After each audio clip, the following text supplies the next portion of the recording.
চরিত্র তার ডায়লগ দিতে ভয় পাচ্ছে, একটা ক্যাপ্টেন তার জাহাজে একটা বক্তব্য দিতে ভয় পাচ্ছে, জাহাজের ওখানে যে প্রশাসক ছিল বা যারা ওখানে অ্যাডমিনিস্ট্রেটর ছিল তারা ভয় পাচ্ছে যে শুটিং অ্যালাউ করবে কি করবে না। গুম হওয়া মানুষের গুমঘর থেকে বের হওয়ার অনুভূতি, কারণ ছবিটা এতদিন গুমঘরে আটকে ছিল।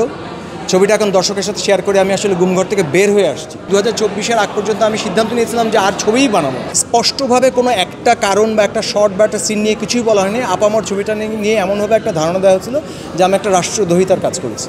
এই অনুভূতির কৃতজ্ঞতা আমার 2024-এর জুলাইকে দিতে হবে, কারণ 2024-এর জুলাইয়ের আগে এই ছবিটা দেখানোর ব্যাপারে নিষেধাজ্ঞা ছিল।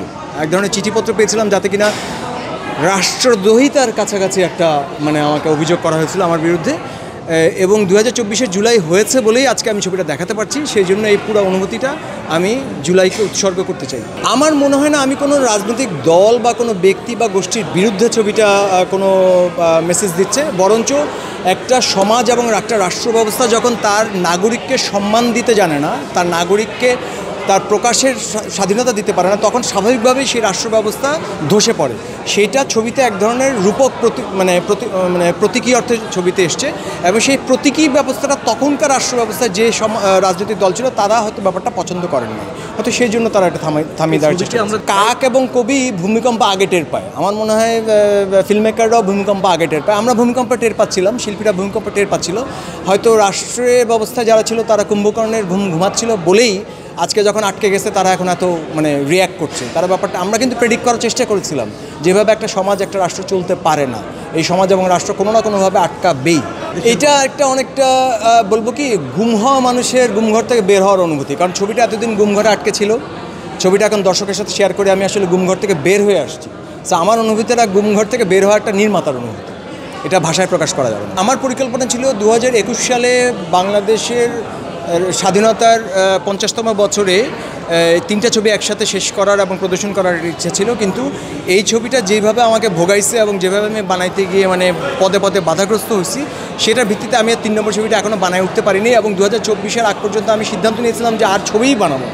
কিন্তু জুলাইয়ের কারণে এখন আবার আমি একটু উৎসাহিত বোধ করছি এবং সম্ভবত আমি তৃতীয় ছবিটা বানাবো। এটা মেকিংয়ের প্রত্যেকটা প্রক্রিয়াতেই বাধা ছিল। একটা তো প্রযুক্তিগত বাধা, কাস্টিং, আমি যে জাতীয় কাস্টিং নিয়ে কাজ করি বা যে জাতীয় সিচুয়েশানে আমি শ্যুট করেছি, এটা আপনারা দেখবেন যেখানে প্রায় লাইভ সাউন্ড করা প্রায় ইম্পসিবল, সেখানে আমরা পুরোটা লাইভ সাউন্ড করেছি, প্রত্যেকটা ক্যারেক্টার ধরে লাইভ সাউন্ড করছি। কিন্তু এখানে প্রক্রিয়াগত অনেক বাধা ছিল, পদে পদে মানুষের এক ধরনের আশঙ্কা, একটা ভয়, চরিত্র তার ডায়লগ দিতে ভয় পাচ্ছে, একটা ক্যাপ্টেন তার জাহাজে একটা বক্তব্য দিতে ভয় পাচ্ছে, জাহাজের ওখানে যে প্রশাসক ছিল বা যারা ওখানে অ্যাডমিনিস্ট্রেটর ছিল তারা ভয় পাচ্ছে যে শুটিং অ্যালাউ করবে কি করবে না।